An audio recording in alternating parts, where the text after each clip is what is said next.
Hello student, आज हम राजनीति विज्ञान विषय के अंतर्गत आप लोग के लिए एक वीडियो बनाने जा रहे हैं जो आप लोगों के परीक्षा के दृष्टिकोण से बहुत ही महत्वपूर्ण है। और आज का यह वीडियो है वह वीडियो है बीए फर्स्ट ईयर वार्षिक परीक्षा और यानी प्राइवेट के जो बच्चे हैं उनके लिए। और विषय है राजनीति विज्ञान फर्स्ट पेपर और वह है ऑब्जेक्टिव प्रश्न। देखिए, जानते हैं आप लोग कि बीए फर्स्ट ईयर में आप लोगों को जो वार्षिक परीक्षा होगी या प्राइवेट होगी उसमें दो पेपर होंगे, फर्स्ट और सेकंड। दोनों 100-100 नंबर के होंगे। और इस 100-100 नंबर में जो फर्स्ट पेपर होगा राजनीति विज्ञान का, यह ऑब्जेक्टिव होगा और सेकंड पेपर आप लोग का 100 नंबर का लिखित होगा। तो यह दोनों प्रश्न पत्र आप लोगों के होंगे, जिसमें से हम पहला प्रश्न पत्र जो है फर्स्ट पेपर उसी के ऑब्जेक्टिव जो है उसी के वीडियो बनाने जा रहे हैं। तो चलिए बच्चों, एक एक प्रश्न को देखते चलते हैं और उसको नोट्स बनाते चलते हैं। आप लोग उसको बढ़िया से एक बार पढ़ लीजिएगा, सारे परीक्षा में प्रश्न पूछने का पूरा पूरा संभावना है। तो देखिए, है राजनीति विज्ञान का जनक कौन है। प्रश्न है कि राजनीति विज्ञान का जनक कौन है। तो बच्चों याद रखिएगा कि राजनीति विज्ञान का जनक अरस्तु है।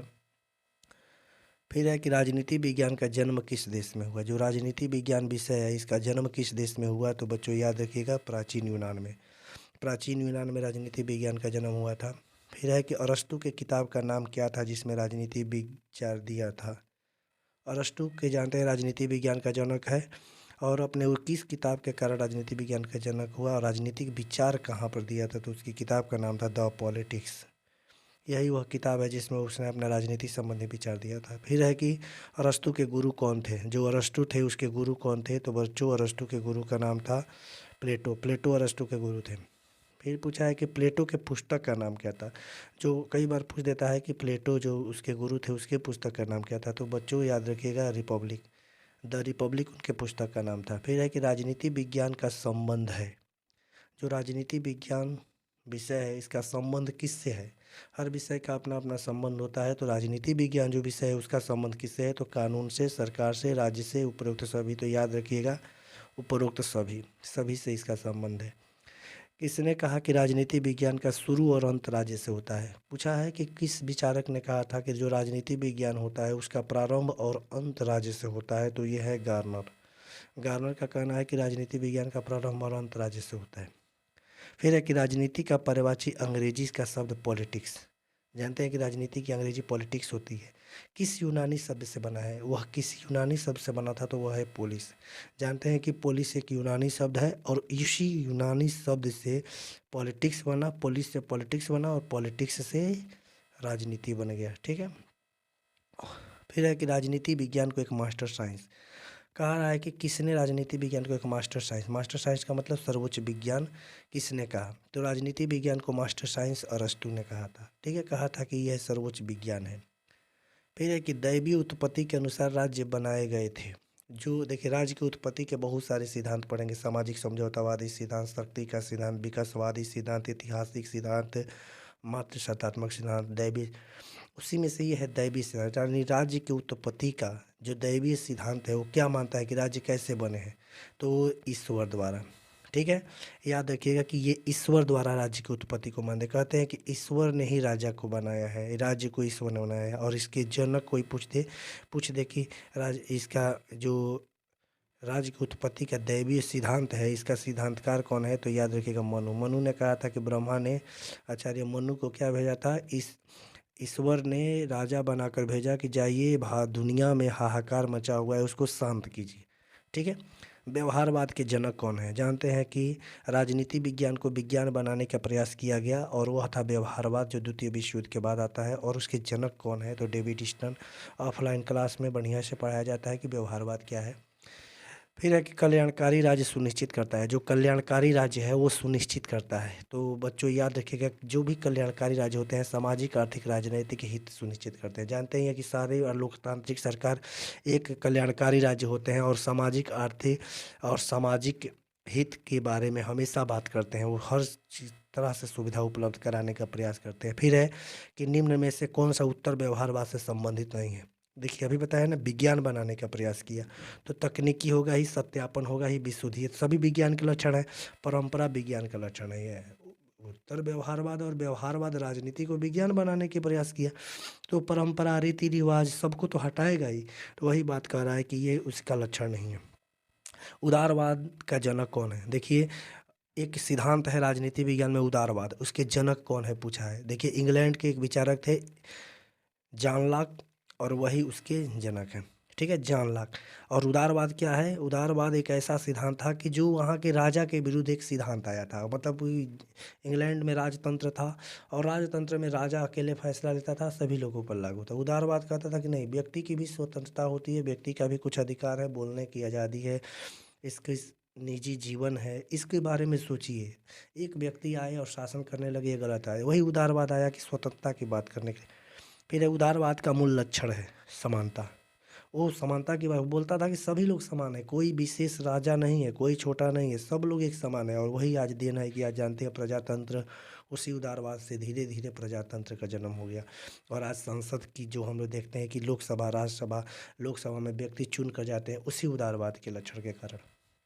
फिर है कि किस सिद्धांत के अनुसार राज्य की उत्पत्ति युद्ध से हुआ है। अभी बताया है ना कि बहुत सारे हुए। तो राज्य की उत्पत्ति का युद्ध का सिद्धांत, मतलब कि युद्ध वाला वो कौन कहता है कि युद्ध से हुआ? तो वो है शक्ति का सिद्धांत। कहा कि जिसके पास शक्ति है वही राजा है।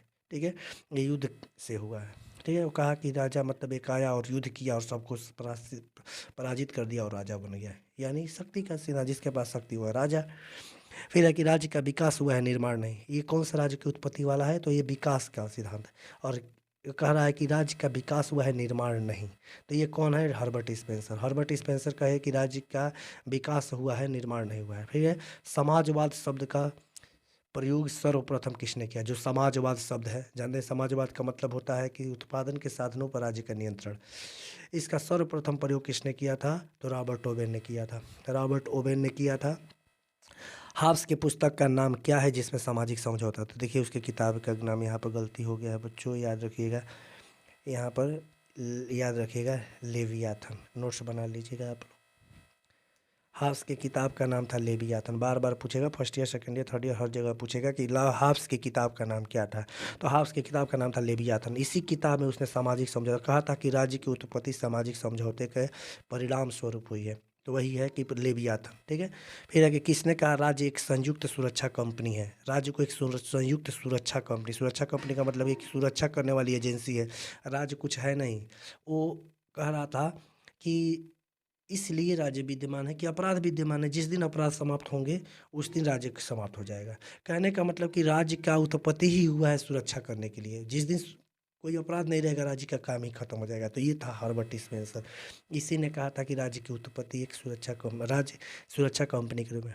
फिर है कि राज्य का अस्तित्व जीवन के लिए और सदजीवन के लिए बना रह जाता है। कहने का मतलब कि राज्य का अस्तित्व अच्छे जीवन के लिए आता है। कहने का मतलब कि राज्य ही है वो संस्था जहाँ पे सारी चीज़ों की पूर्ति होती है। तो व्यक्ति के अच्छे जीवन के लिए, यानी अच्छे जीवन जीने के लिए राज्य आता है, और इस सदजीवन के लिए बना रह जाता है। ये बोला था अरस्तु। अरस्तु का कहना था कि राज्य अच्छे जीवन के लिए आता है और सदजीवन के लिए बना रह जाता है। फिर है इसमें से क्या संप्रभुता के लक्षण नहीं है? संप्रभुता का मतलब जानते हैं कि सर्वोच्च इच्छा, सर्वोच्च शक्ति, जिसके ऊपर कोई और शक्ति ना हो। कह रहा है कि कौन सा लक्षण नहीं है? तो जानते हैं कि जनसंख्या नहीं है। जनसंख्या किसका लक्षण है? राज्य का। राज्य का तत्व है। अब यहाँ पर अविभाज्य है, मतलब विभाजित नहीं हो सकती संप्रभुता। सार्वभौमिकता का मतलब हर जगह मान्य हो गया। अस्थाई का मतलब ये अस्थाई है, कहीं ये नहीं कि अस्थाई आज है कल नहीं है। राज्य को आवश्यक बुराई मानते हैं। देखिए, दो शब्द है, आवश्यक और बुराई। कहने का मतलब कि राज्य आवश्यक भी है और बुराई भी है। तो ये है व्यक्तिवादी। यहीं पर बदल जाता, आवश्यक बुराई की जगह पर अनावश्यक बुराई, तो वो हो जाते अराजकतावादी। और यहीं पर हो जाते आवश्यक, और यहाँ अच्छाई हो जाता तो वो हो जाता आदर्शवादी। लेकिन यहाँ पर जाके आवश्यक भी है, बुराई भी है, तो ये है व्यक्तिवादी। ठीक है, अगला है कि किसने कहा राज्य इस पृथ्वी पर ईश्वर का अवतरण है? मतलब कि ईश्वर का ही अवतार मान लिया राज्य को। और वह विचारक है हीगल। ये जर्मन विचारक थे हीगल। और जानते हैं, इन्हीं को पढ़ने के बाद, हीगल को ही पढ़ने के बाद हिटलर और मुसोलिनी एक तानाशाही राजा बन गए, क्योंकि वो राज्य की तुलना ईश्वर से कर दी। कहे कि राज्य पृथ्वी पर ईश्वर ही अवतरित हो गया है, और लोगों को इतना भ्रमित किए कि हिटलर और मुसोलिनी सारे लोगों को राज्य के प्रति इतना समर्पित करा दिए कि लोग उसी को मानने लगे भगवान, ईश्वर। और वो धीरे धीरे क्या रूप बदल गया? राजा से निरंकुश तंत्र और क्या बोलते हैं, तानाशाह, दोनों बन गए। तो हीगल का है। फिर आधुनिक राज्य है, आधुनिक राज्य को किस नाम से जानते हैं? तो वर्तमान में राष्ट्रीय राज्य के नाम से जानते हैं हम लोग आधुनिक राज्य को, ठीक है। किसका कथन है कि शक्ति नहीं बल्कि इच्छा राज्य का आधार है? कहने का मतलब कि राज्य का आधार शक्ति का प्रयोग करना नहीं है बल्कि इच्छा, यानी जो व्यक्ति की इच्छा है उसके अनुरूप राज्य चले। और वो थे आदर्शवादी विचारक टी एच ग्रीन। ये कहते थे कि राज्य अपनी शक्ति का प्रयोग नहीं करेगा, जो व्यक्ति की इच्छा है उसी के अनुरूप अपने आप को ढालने का प्रयास करेगा, ठीक है। समाजवाद एक टोप के समान है जिसका स्वरूप बिगड़ गया है क्योंकि प्रत्येक उसे पहनता है। कह रहा है कि जो समाजवाद है एक टोपी के समान है और हर कोई उसे पहन रहा है, इसीलिए इसका रूप बिगड़ चुका है। तो ये है GCEM जोड। सीएम जोड कहा था कि जो राज समाजवाद है एक टोप के समान है।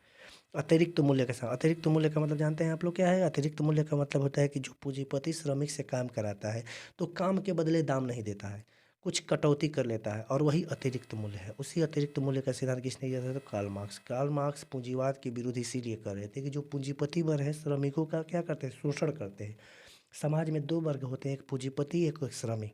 इसीलिए कहा था कि श्रमिक दुनिया के मजदूरों एक हो जाओ, तुम इसके विरुद्ध क्रांति करो। और वही क्रांति कराने का जर्मनी में प्रयास किया, हुआ तो नहीं, लेकिन 1917 में कहाँ पर क्रांति हो गया? उसी के नकल पर लेनिन करा दिया रूस में, जिसको रूसी क्रांति कहते हैं, और सफल हो गया।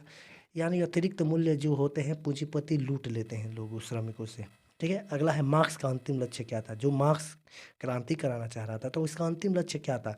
वही कह रहा था कि वर्गहीन समाज, मतलब कोई वर्ग ना हो, जो पूंजीपति और श्रमिक वर्ग है इसको समाप्त करने के लिए आया। कहा कि ये जो बीच की खाई है पूंजीपति और श्रमिक, इसी को समाप्त करना है, ठीक है। तो वही वर्गविहीन समाज है। निम्नलिखित में से कौन राज्य नहीं है? इसमें से कौन कौन राज्य है, कौन राज्य नहीं है? तो जानते हैं कि राजनीति की भाषा में जिसके पास चार शक्तियाँ हो, निश्चित भूभाग, क्षेत्र, जमीन, निश्चित मतलब वही निश्चित भूभाग जिसको क्षेत्र कहते हैं, दूसरी जनसंख्या, तीसरी सरकार, चौथी संप्रभुता, ये चार तत्व होंगे वही राज्य होगा। तो इसमें से सभी के पास है सुरक्षा जो संयुक्त राष्ट्र संघ है ये क्या है? राज्यों का संघ है, ठीक है। और ये सब राज्य हैं। अगला है कि सामाजिक समझौतावादी का सिद्धांत किसने दिया? ये इसमें से कौन सामाजिक समझौतावादी विचार रखते हैं? एक लाइन में याद रखिएगा कि एक लाइन में हाफ्स लाक रूसो, यही सामाजिक समझौतावादी विचार है। फर्स्ट ईयर में भी पूछेगा आप लोग को, सेकेंड ईयर में भी पूछेगा, थर्ड ईयर में भी पूछेगा आप लोग से ये प्रश्न। और हमेशा के लिए याद रखिएगा कि हाफ्स लाक रूसो ये सामाजिक समझौतावादी विचारक है। यही कहे थे कि राज्य की उत्पत्ति सामाजिक समझौते के परिणाम स्वरूप हुआ है। फिर लाक की पुस्तक का नाम क्या था? लाक भी सामाजिक समझौता कराया था, उसकी पुस्तक है। अभी बताया ना ऊपर कि हाफ्स की किताब के लेवियाथन था, और इसमें पूछा है कि लाक, तो लाक के पुस्तक का नाम था शासन पर दो निबंध। अंग्रेजी में रहेगा तो two treaty on civil government, ठीक है, two treaty on civil government. तो वही याद रखिएगा, यहाँ पर शासन पर दो निबंध, उसी के किताब का नाम है लाक। फिर रूसो की पुस्तक का नाम था, रूसो भी सामाजिक समझौतावादी विचारक है, और रूसो भी सामाजिक समझौता कराया। तो इसके तो किताब का नाम ही था सोशल कॉन्ट्रैक्ट, सीधे सीधे वो किताब का नाम ही लिख दिया था कि सोशल कॉन्ट्रैक्ट, ठीक है।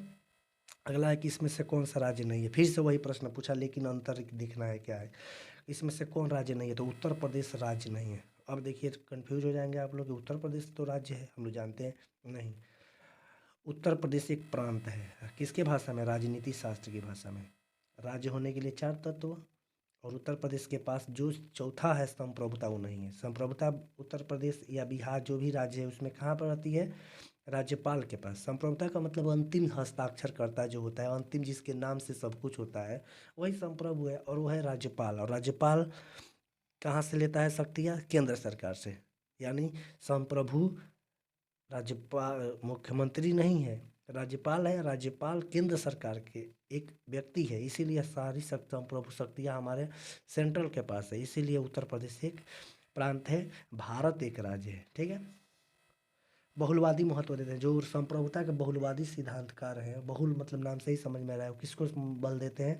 तो याद रखिएगा समूह और संघ को ये महत्व देते हैं। कहते हैं कि समूह और संघ जो होते हैं इनकी भी अपनी अपनी संप्रभुता है, इनका भी अधिकार क्षेत्र है, ये भी एक राज्य के जैसे हैं, इनका छोड़ दीजिए, ये सब कुछ अपना पॉसिबल कर सकते हैं।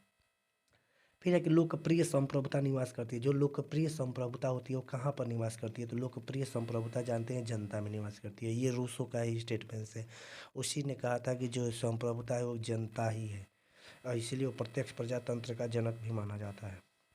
Liberty in the modern state, जो किताब है liberty in the modern state, ये लास्की की किताब का नाम है, ठीक है। तो इसी किताब का नाम किसने कहा स्वतंत्रता बंधनों का अभाव है? सीले। सीले कहा था कि जो स्वतंत्रता होती है बंधनों का अभाव है, मतलब कि स्वतंत्रता पर किसी बंधन की नहीं होता, जब बंधन का अभाव होता है उसी को स्वतंत्रता। किसने कहा कि कानून सार्वभौम सत्ता का आदेश है राष्ट्रीय, ठीक है। कहा था कि जो कानून है वो सार्वभौम सत्ता का आदेश है। जो अंत में है द स्पिरिट ऑफ लॉ, ये किताब का नाम है द स्पिरिट ऑफ लॉ। इसके रचयिता कौन है? तो मॉन्टेस्क्यू। देखिए मॉन्टेस्क्यू के किताब का नाम था द स्पिरिट ऑफ लॉ। और इसको एक और प्रश्न पूछ सकता है, शक्ति पृथक्करण का सिद्धांत। शक्ति पृथक्करण जो अमेरिकी संविधान की विशेषता है, ठीक है, अमेरिकी और फ्रांस की। तो फ्रांसीसी विचारक है मॉन्टेस्क्यू, फ्रांस में दिया था और फ्रांस में यह स्टेटमेंट्स दिया था। और यह किताब उसने द स्पिरिट ऑफ लॉ लिखा था कि फ्रांस की व्यवस्था यानी राज्य के लिए, ठीक है। तो उसी की किताब के लिए शक्ति पृथक्करण का सिद्धांत दिया और लागू हुआ था। अमेरिका का जो संविधान का जो लक्षण है उसमें भी ये लागू होता है। तो ये किताब था। तो बच्चों ये था आप 40 प्रश्न, और जल्द ही मैं आप लोगों के लिए और 60 प्रश्न बना दूंगा। तब तक के लिए हमारे इस वीडियो को लाइक कर दीजिए, सब्सक्राइब कर दीजिए चैनल को और शेयर कर दीजिए। और कृपया सभी लोग वीडियो को डायरेक्ट देखें, डाउनलोड करके कोई वीडियो को ना देखें। धन्यवाद बच्चों, फिर से हम जल्द ही आप लोग के लिए और वीडियो बना देंगे। धन्यवाद।